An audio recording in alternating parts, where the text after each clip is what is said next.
Welcome to Gumball Love. I'm Melissa Ledger, professional relationship coach, creator of Gumball Love and the Back to You Academy.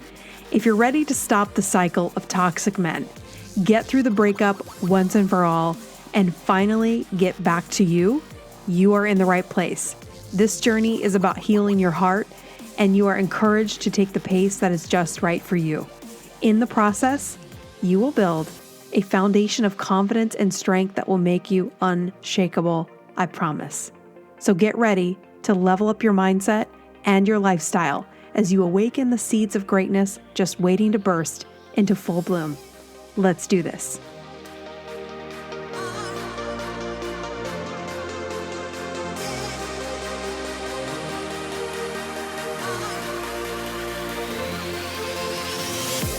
Welcome back to another episode of Gumball Love. I'm your host, Melissa Ledger. Gumball Love is a transactional relationship, one where one person provokes another person to produce the flavor of attention they desire in the moment. Have you ever been around someone who is pushing your buttons to get a reaction? They want the gumball. They're looking for the sugar high. And on this platform and in Gumball Love, in this community, we are on a mission to discover the difference between the transactional relationships that we have in our lives and those that are transformational. I was just chatting with one of my clients about my love of the symbol of the butterfly, because it is the symbol of transformation, and it's what this community of women are always in the process. We're all in the process of transformation. And I wish that in the butterfly world, that butterflies just kept becoming different kinds of butterflies, because I feel like that's what we essentially do. We start from one place and we're always in a stage of metamorphosis. We're always in a stage of transformation. And I told my group coaching calls last night group coaching call, all my girls on my group, that I'm going to stop saying become the best version of yourself. Because I heard somebody on a reality show, I can't remember, it might have been Love is Blind, where she said, it was somebody's family member, where if you're waiting to become the best version of yourself, you're going to be waiting a really long time. And so I thought, yes, I was on the journey to become the best version of myself the entire time I was single and before I met Ian. But actually, what I was doing is every day deciding to stay on track, every day deciding to do something that contributed to my personal goals. And I stopped focusing on waiting for the guy. And I would wake up and be like, okay, today I'm going to go into the gym. Today I'm going to work on my business. Today I'm going to go to a museum. Today I'm going to go sit and have dinner. I would take myself out to dinner. Today I'm going to buy myself flowers. It's every day that you choose to not be waiting and actually get yourself in motion. That is the best version of you every single day. So let's focus on that, because I feel like the way I was teaching and even thinking of it before is, okay, we're going to work on ourselves and then we're going to get to this destination. And then when you get there, that's when it's going to be amazing. And because I had many points where I thought I had arrived there, but it was all part of the journey. It was all part of if you think of yourself as like a sculpture being molded, and there's all kinds of changes that are happening. However, the love of your life can enter at any point during the transformation, because they will also be in a point of transformation, and you will come together and work together, and you're still going to be figuring things out, and it's a lifelong process. So what I want you to do is stop waiting for him to come into your life, for your life to begin.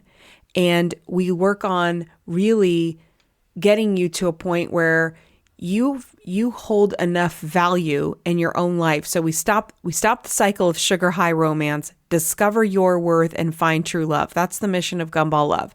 So I help you stop the cycle. And a lot of the cycle is stopping the cycle of being depressed about being single, stopping the cycle of dating apps after dating apps after dating apps and constantly texting guys and feeling like, oh my God, I'm getting ghosted again. Like that's a pattern. It's a cycle. If you feel like every guy is ghosting you, it's not because there's something wrong with you. It's because you're in a pattern you don't recognize. And I'm here to help you recognize that pattern. So just to start, if you feel like, okay, Melissa, I'm at a point, I'm ready to stop the cycle, because ask yourself, what I'm doing working? If it's not working, reach out to me and we can set up a free 30-minute call to see if we're even a fit. Tell me what's going on. This is what I feel like. And this is your opportunity to say, Melissa, you convince me that you can help me with this. Okay. And then I'll tell you what we do on the journey and how I work with you. I like to work with you individually, and I like to get you in the group because the group is so helpful. It's such a warm place where you realize you're not alone.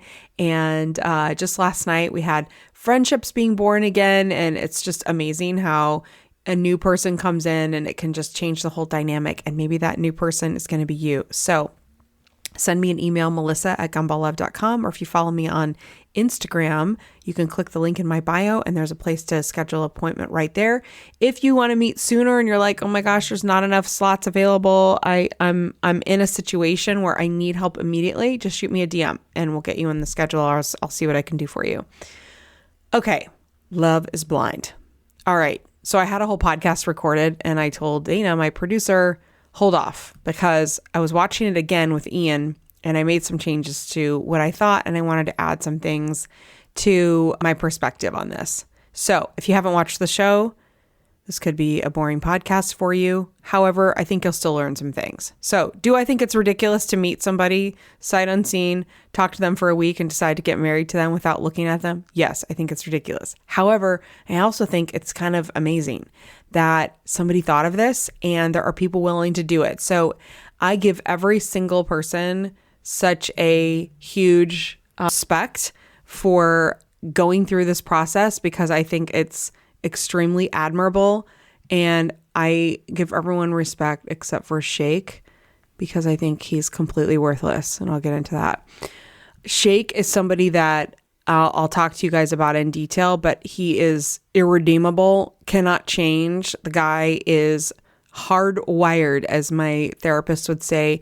And it's actually interesting because I really liked Shake's mom. And when Shake told his mother about Deepti, she was like, wow, I kind of empathize with Deepti right now and not you. Sorry.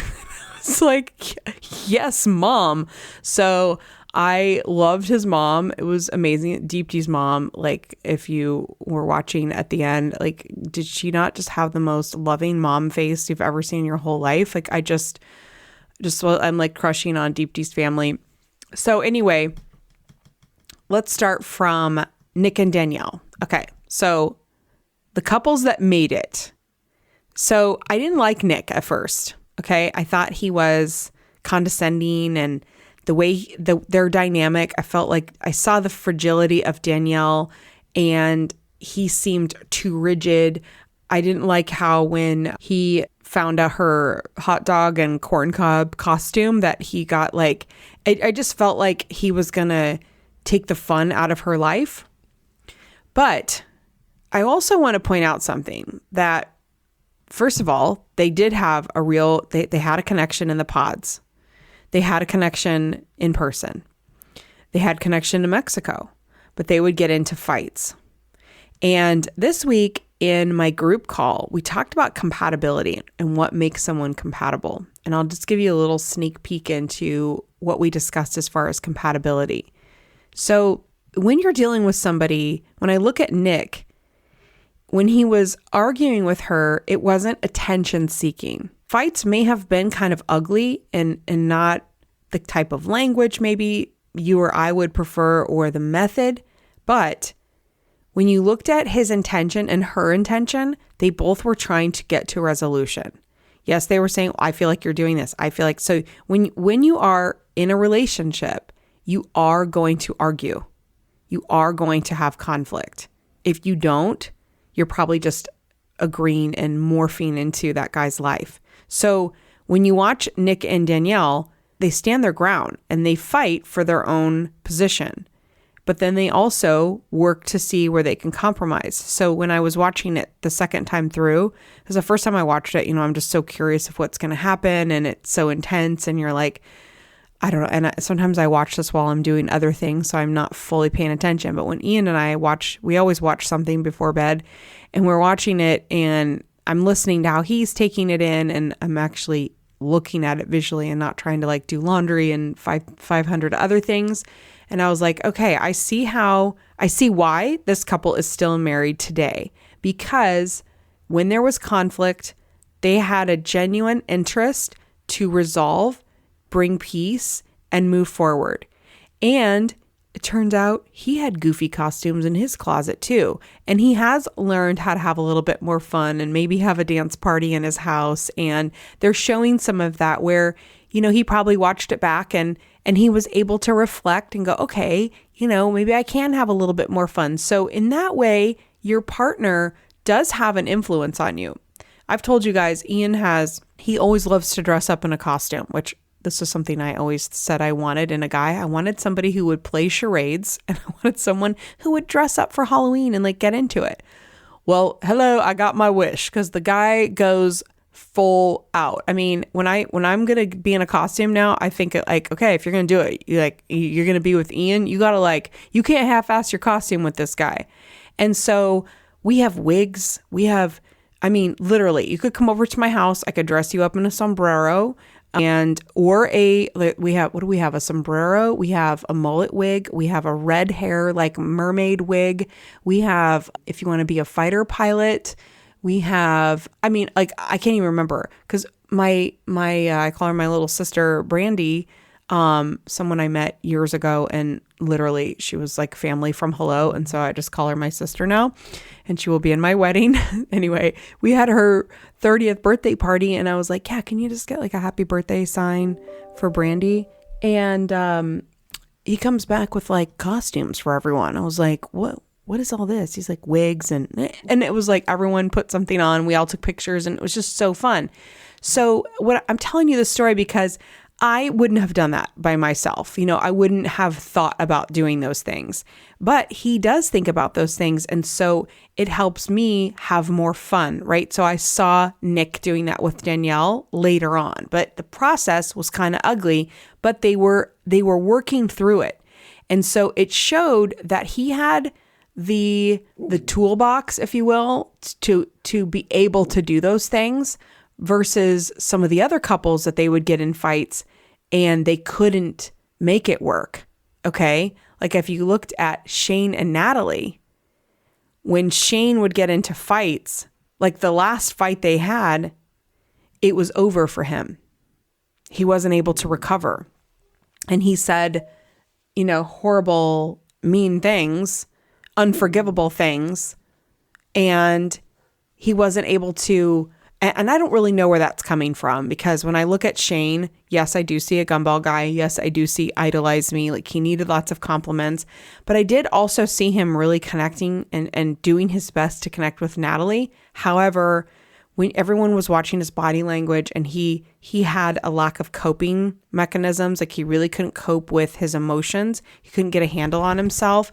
And I felt like, sorry, I have a dog in my lap. So if Charlie's in my lap, she's bruffing and she's just shaking her ears. But anyway, so I, by the way, like almost all my podcasts, there's a dog in my lap. So if you hear something in the future, it's probably Lucy or Charlie. So when I looked at Natalie, I feel like Natalie, I don't know, it's like between Natalie and Deepti is my favorite people on this show, because Natalie was so enthusiastic, so happy. She was very sarcastic. And so Shane's immaturity, I'll say it's a little immature, but maybe for his taste, it did get too sarcastic for him. And so but she responded right away. He was like, sometimes it gets a little old when you're overly sarcastic. And so that didn't sit well with him, but she felt so bad. She was like, oh my gosh, okay. I feel like she adjusted that right away because she saw that it hurt him. But for the most part, she was just like, this is my person. I'm here. I'm committed. was her dad, like these parents on this season were the most adorable. Like her dad was the cutest man ever. Even Ian was like, oh my God, this guy is so adorable. He was just like, I think it's really good. Like, hey, let's give her a chance. He was so open and so willing to, yeah, let's meet this guy and let's give her a chance. And you could tell he was such an encouraging dad. And then I love the mom. No, I can't. It's just too much. I can't deal. But she had such a enthusiasm about her too. It was just like you could see where Natalie got her fun. To me, Natalie is like such a healthy, positive, very comfortable in her own skin, and approached everything with enthusiasm. She didn't really overthink anything. She just allowed herself to have fun. And even when she was sitting in her wedding dress, I'm getting chills, I'm such a dork.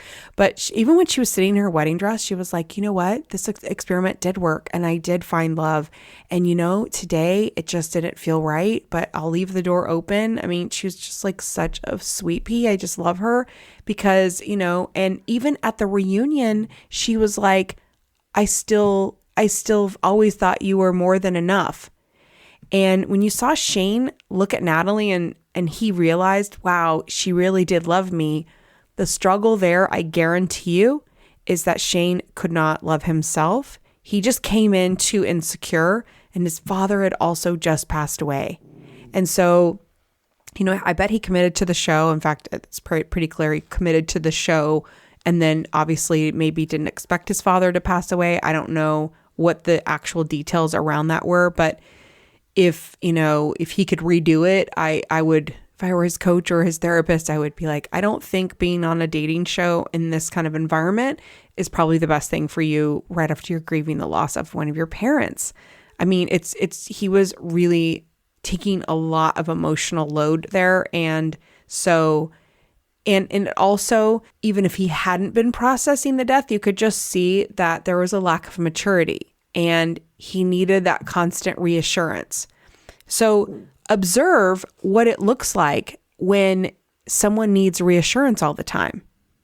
Because when you look at Shane and Natalie was totally having a blast with Shane, but he was not able to enjoy it as much because he was always like looking, yeah. And he would even tell her, I need some reassurance, give me some validation, because that's what he was living off of.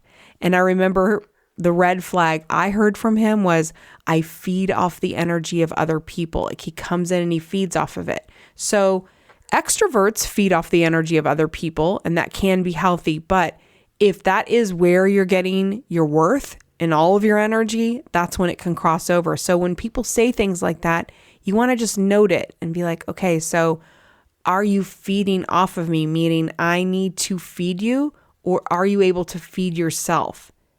And that's where it can become problematic, where they can't resolve problems on their own because they rely on you. And at the very end, he was fully relying, like when he screwed up, he was going to say yes to her, but he was relying on her to repair the damage. So she was looking at him going, look, even after she said, I'm sorry I said no, but I mean, did you really mean those things that you said? Did you really mean that you shouldn't do this? And I'm the worst person you've ever met in your life. She's like, she said very damaging things. So she came to him and said, will you repair this damage? She was looking for him to say anything, and he didn't have that ability to do the repair work. And so she stood there exactly how she should be, because maybe you've been the girl that when the guy can't do the repair work, you try to offer to help him. You overextend yourself, and she didn't. She allowed him to walk away because he isn't ready. And I hope that you can learn from somebody like Natalie that there was nothing wrong with her. She didn't deserve that. And it doesn't discount anything that happened in their relationship prior. She did have a wonderful experience, but I want you to look at Natalie and see yourself and be able to look at other relationships you've been in and say, I was the Natalie. I did everything I could. I was enthusiastic. I loved the best I knew how, and he wasn't ready. He couldn't reciprocate. He couldn't repair damage. He would say unforgivable things and then not know how to come back to me and make it right. And that's what it takes to be in a relationship. So you can have chemistry, you can have connection. That's why they say sometimes love isn't enough, because yeah, you can love somebody, but they can't be destructive and constantly causing conflict without the ability to repair it. Okay, so that's Nick and Danielle and Shayna and Natalie. So then we'll go into Ayanna and Jarrett. So Jarrett was in love with Mallory, as we know, and it felt like he chose his second choice, Ayanna. So as I'm watching this, I'm like, I want to give him a little bit of flexibility because this is all happening so fast. You think you're leaning one way, you think you're leaning another. Then you're like, okay, I really feel like I'm more strongly leaning this direction, but Mallory said no to Jarrett. Okay, so when she said no to Jarrett, then he explored his relationship more deeply with Ayanna. I feel like Ayanna should have trusted her gut and said no to Jarrett, because forever in her mind, she's going to feel like the second choice. And I totally get it. And Jarrett's lifestyle, even when we saw them in the reunion, still, it's been a struggle for her. And I feel like secretly, Ayanna is struggling with a guy that, I mean, look, he's a good looking guy. He's funny. Looks like he's fun to be around.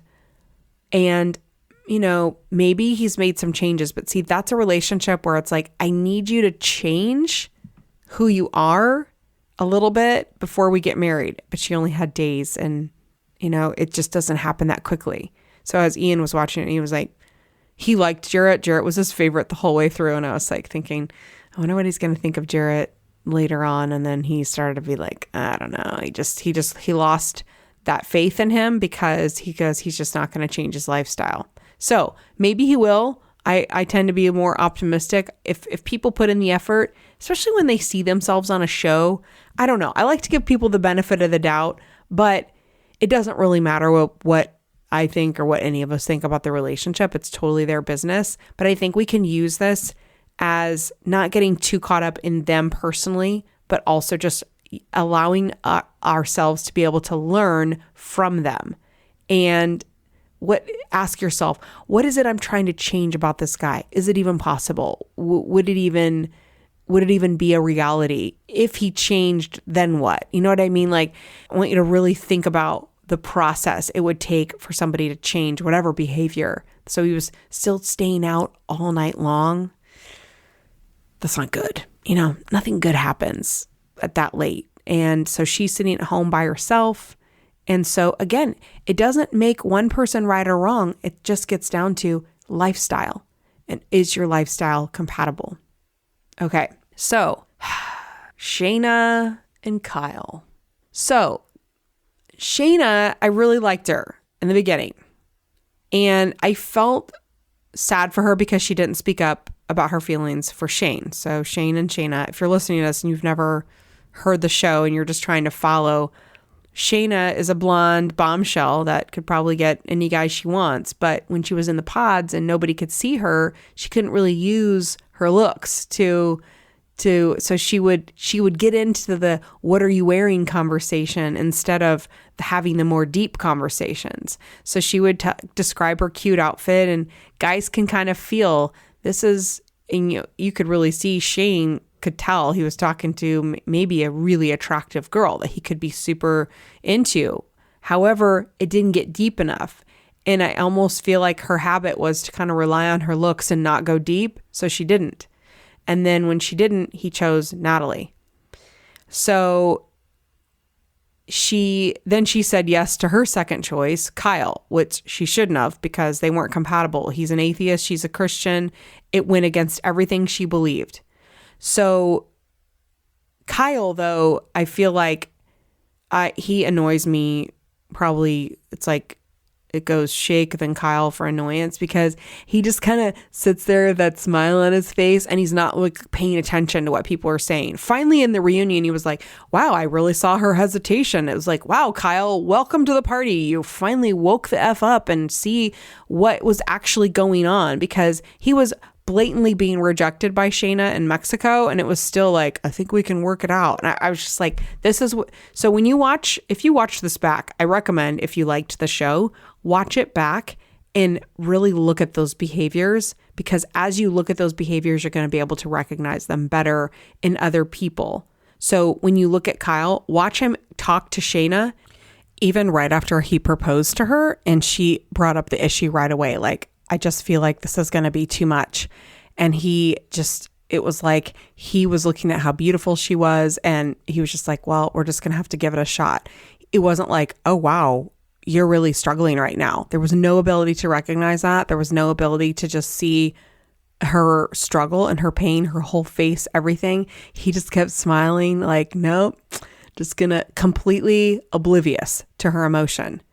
And so just observe, what does that look like when somebody doesn't hear me? And that is not okay. I look at that and think, man, if I came to Ian looking like that, he would be like, okay, well, obviously this is really upsetting to you. I mean, I couldn't imagine having him have that reaction. Or any of like the healthy guys I know, if you come to them distraught and emotional and upset, and you need to talk through something, there needs to be the ability to recognize that. You don't need to get brushed off and say, we'll figure it out, we need to give it a shot, because she was in pain there. So that's where I do give her credit. And yes, she did go back to Shane after she accepted a proposal from Kyle to tell Shane how she felt. And again, this is where I do give them a little bit of slack. This is an experiment. Their emotions are all over the place. Was it the right thing to do? No. Did she admit it? Yes. So this is where I cut her slack. Like, okay, it wasn't your best move, Shayna, but she was trying to follow her heart. And I think had Shane, I know it's confusing Shane and Shayna, but had Shane reciprocated her feelings, she would have broken it off with Kyle immediately. But because he didn't, she decided to push through.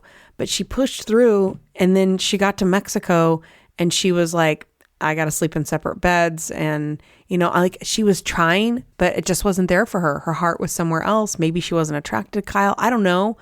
But I do give her credit for like, I'm trying to go through with this experiment. I'm trying to figure it out, but I'm just not feeling it. And then she left Mexico.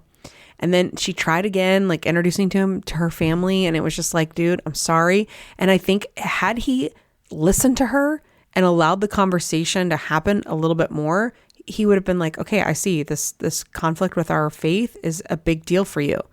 Because he was just like, I just see it as a non-issue. It's like, well, she doesn't see it that way. So that doesn't help. Do you see how he couldn't work through that conflict? He didn't come with a toolbox to be able to do that. So then when it moves on, where then Shayna comes back and confronts Shane. Well, first, when she made a call to Natalie, Shane's new fiance, and said, hey, if it doesn't work out with him, I have somebody to set you up with.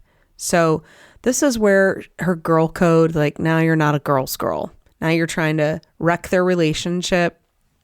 So the classy thing to do is you show up, you meet, and you have to respect their relationship. And if he looks happy with somebody else, you can't meddle in that, right? So her girl code there was off. Like, you don't call a girl that you want her guy and tell her you'll set her up with somebody else. You don't tell somebody else that their relationship is a fraud, that they're not compatible, because you just don't know. She's looking at it from an outside. She was hurt. She felt rejected. She felt mad at herself. You could see all of that, and you could see that she regretted it, and she was trying her best, but I think it showed lack of character there. And I hate that, because I wanted to like her. And I feel like she's somebody that, would learn from her mistakes. I don't know how old she is. It seemed like she was maybe a little bit on the younger side, or just lacked the maturity to really, be able to just say, look, you know what? I said yes because I felt the pressure of the show and I wanted to continue. I really had feelings with Shane. I got immature, and I just felt like how could it be compatible with her? Maybe some jealousy and resentment built in in the living quarters as she watched the relationship develop with Shayna and Natalie. And then it was like, it wasn't her best self. So is she a bad person? I don't think so, but she did not look trustworthy. And I hate saying that about another girl because, I love women. I mean, I just feel like women are so amazing. And I know everyone says women are catty, but I feel like a lot of us aren't. A lot of us are girls, and we will follow the girl code. So anyway, the star of the show, the woman that won our hearts, Deepti. Oh my God, Deepti Vimpati, you are my hero. When she looked at that dirtbag shake and said, I choose myself because I deserve someone who knows for sure. And the look of panic and, oh my God, I'm getting rejected on his face. I could rewatch it just for the pure joy of watching that scumbag get put in his place. Because it's like, who do you think you are to make someone like her feel that way? And to be talking shit behind her back and knowing her family, her friends, that she would see this on video played back to her. And this would be your wife, seeing that you were saying you were calling her an aunt, like a family member, that you weren't attracted to her. Like him trying to look like he was working through things was so gross. Because, and I even, when Vanessa said, she's like at the reunion, Vanessa Lachey, when she said, I kind of thought maybe you were, it was like, is he dealing with his own personal body issues? Is he coming to, it kind of looked like maybe this guy is working through his crap and he's coming to a point of growth. And she's like, I thought for a minute, maybe that was happening for you. So again, this is where, I was trying to give him the benefit of the doubt, but as you watch it all the way through, you can see it's all a show. And that's when watching it the second time through and looking at his behavior and how he would try to say the right things, it's like, it's clearly a guy who knows he's on TV. He knows what to say. He knows what looks good. But at the point of the reunion, everyone knew who he was and the whole cast was disgusted with him. So even if we're disgusted with him, them being that disgusted, it's like they were the ones that were closest to him through the whole thing. Can you even imagine how much worse it was? So that was a huge tell right there. Okay, so now we have Miss Mallory and Sal. So I just feel like, I don't know, Sal feels like there was some underlying anger there. I don't know if you could see that, but I have no evidence of it. Just a feeling I got from him. But I don't know if that's just, I was just picking up on something there and I don't know what it was. Other than that, like I look at his friends, people surrounding him, people love him. He has clearly kept great relationships in his life. And I just feel like Mallory and Sal are a perfect example of good people. So we'll just dismiss just a twinge of like the looks on his face sometimes, the way he would get angry. But I think he was feeling extremely fragile because he thought that she really wanted to be with Jarrett. And the conversation that happened with Mallory and Jarrett when they were in Mexico went on too long. They were drunk. They were kind of vibing and the chemistry was there. And that was devastating for Sal to watch. It was like, and it would be for anybody. And it's just not something you can, so, obviously again, flexibility, it's the show, it's the experiment. And, they had all these relationships develop simultaneously and it's like, okay, pick your favorite one and now forget everybody else. So I understand that there's, it's too bad that they can't have conversations after they've made their choices to sort of make peace, or I don't know. And maybe that's kind of what it is in Mexico, but you can't sit there with your ex in front of your current relationship. And I don't know how long that conversation went, but it looked like a long time because, they're editing and cutting footage, but they sped it up for us. But even from our perspective, it looked like a long conversation. And that had to be extremely difficult for Sal. And I think he kind of never got over it. And so as they progressed, then Sal's ex-girlfriend came into the picture, and that really rattled Mallory. And it just felt like it was so close, but so far away. They were such a cute couple. They had so much in common. There was love there, but it just wasn't enough for a marriage or maybe a relationship. I just think every time they were together, it was like, you guys are so cute, yet it looks forced. So again, why should we care? You should care because sometimes when you're with a guy, you're beautiful, he's great, nobody's doing anything wrong. It's just not the right fit. This is, when you're trying to find somebody to marry, it's a lot of very specific things that need to click in order for the whole thing to come together. And it is okay to be like, I don't know why this isn't working, but it's okay, because forcing it is miserable. So you can't put yourself in the position that you're forcing it. And so I felt like they were the most peaceful in the way they parted. They were calm, loving, and I don't know. I feel like they were the healthiest in the way they parted ways. Also, I feel like Mallory looks like J-Lo's sister, especially when she has her hair pulled up. She was just such a beautiful, soft-spoken, I don't know. I just really enjoyed her personality. Mallory and Natalie, Deepti. I mean, really, all these girls. Ayanna's little giggle. Oh my God, she was just such a freaking little doll face. I love her so much. And Danielle, she's awesome too. The girls are amazing. So it was everybody when you start watching this show, you're just you don't know what to expect, and you're taking it all in. And now I've had a chance to watch it again and really know who they really, I feel like after the wedding result, you really get to see their true personality come out.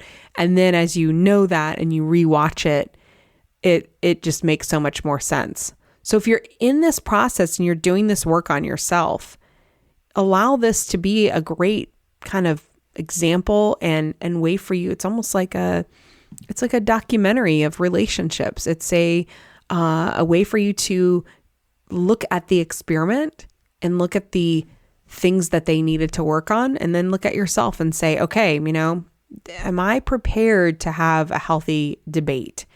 Can I work through where are my skills when it comes to conflict resolution? And how do I feel about my body? Look how much body acceptance has as a major factor in all these relationships.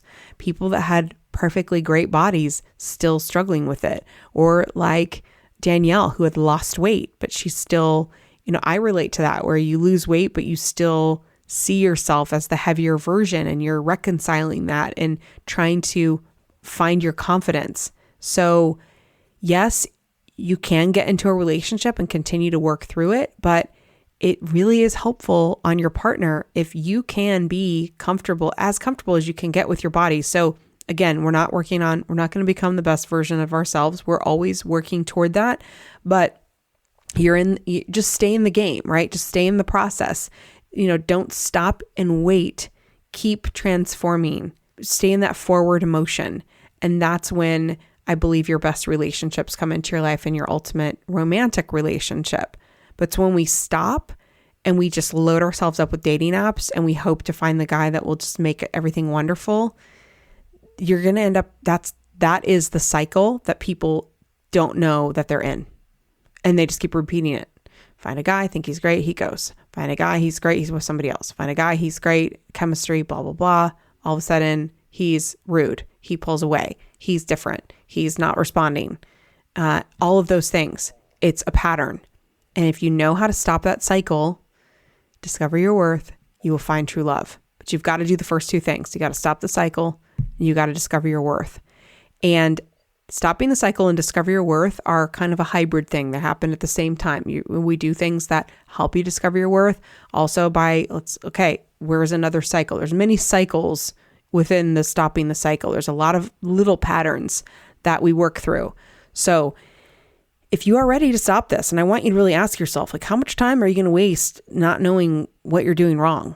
You know what I mean? Like, invest in yourself. Do this coaching with me. Figure this out so you can be done with this BS cycle over and over and over again where you're on an app and you're feeling all insecure and you're all over the place. This is not good for your work. It's not good for your mental health. It's not good for, it wastes time.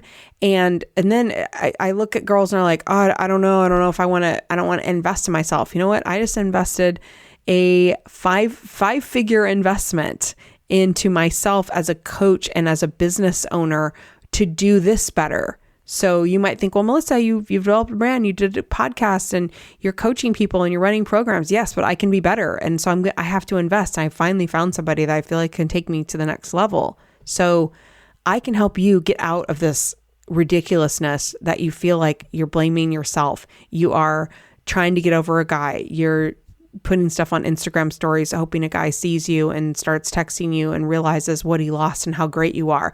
You're continuing to find guys that are ghosting you. You're continuing to set yourself up to get your heart broken.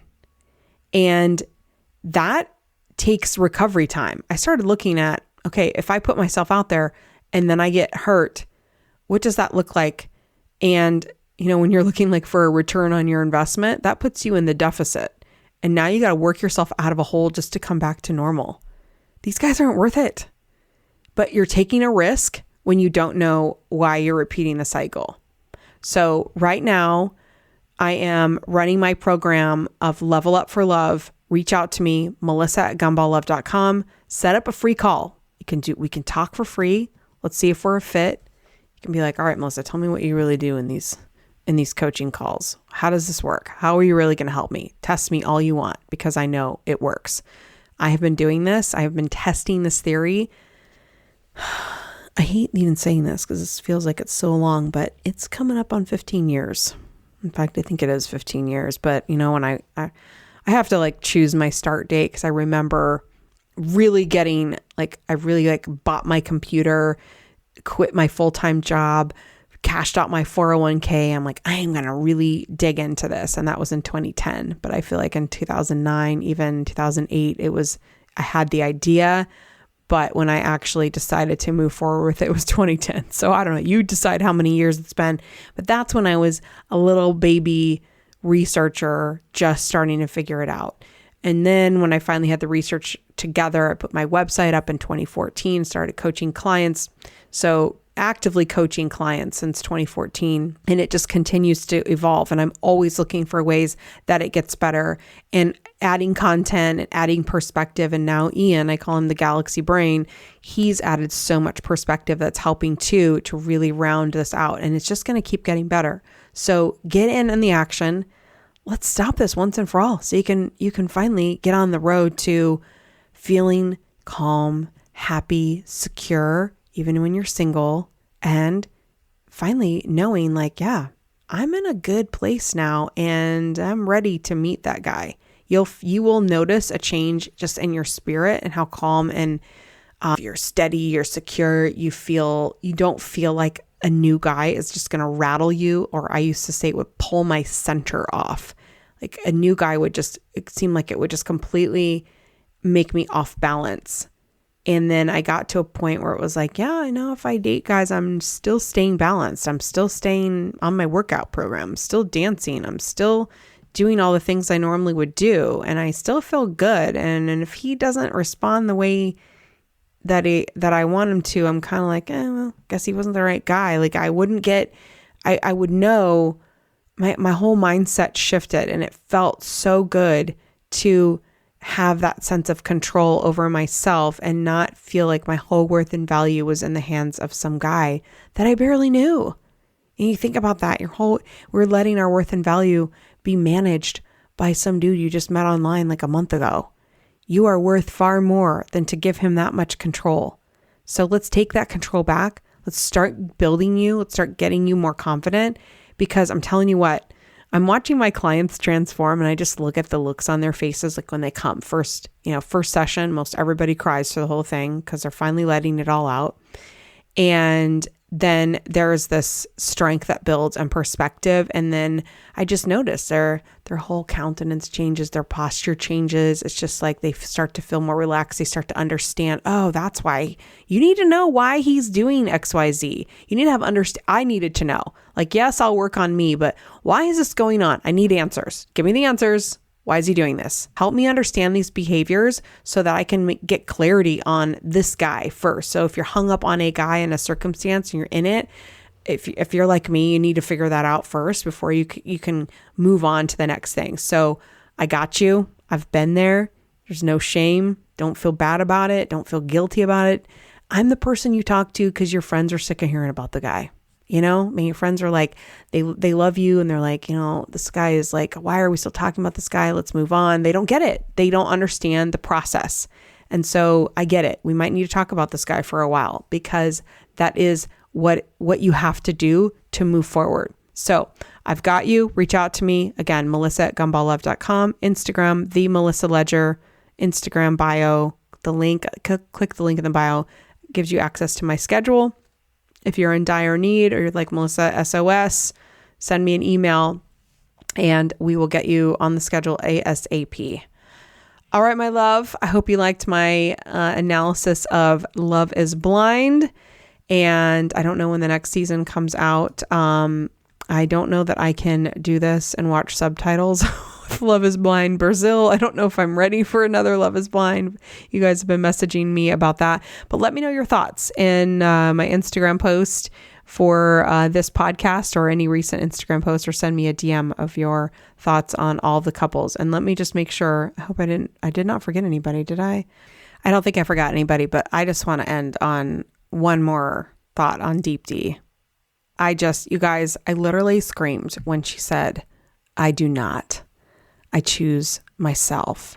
I deserve someone who knows for sure.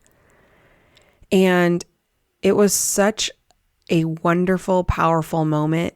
And as I watched it back, I just want to end on this. As I watched it back and I watched her try to think, okay, you know, maybe I did find this Indian man and it's easy, right? When you feel like they're compatible and they get you. And look, if you are an Indian woman and you really do want to date an Indian man and you feel like that's going to be the best fit for you, you know, or if you're Jewish and you want to date a Jewish guy and you feel like that's going to be the best fit, you know, go for that. You know what I mean? Like really go for that. And I think maybe deep down for deeps, maybe she discovered, let's say she discovered she wanted that, but it just wasn't him, right? But sometimes we realize this is actually what I want.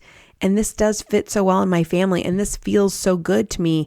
Then that is what you want. And it's okay to go for that. I think in the past I would be like, I don't know, is it not okay if I go for that? But you know, maybe I need to expand. Maybe I need to be more open. And then we start doubting ourselves when it's not really what we want. So go for what you want because there's a guy that is that.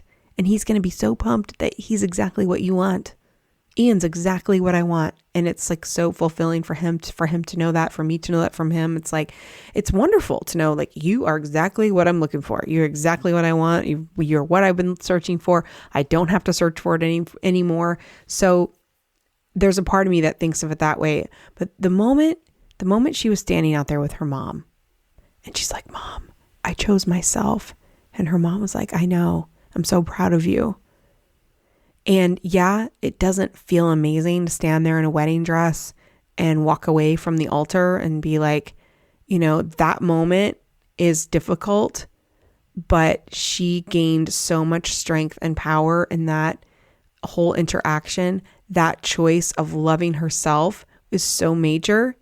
And so again, when we use this show as our example, you don't have to wait, obviously, till you're at the church to walk away or on the altar, but you can choose to walk away when it seems like, you know, you wouldn't, or it seems like it's too late, or I've been in this relationship too long, or I've invested too much, but you know, you're not being loved the way you should.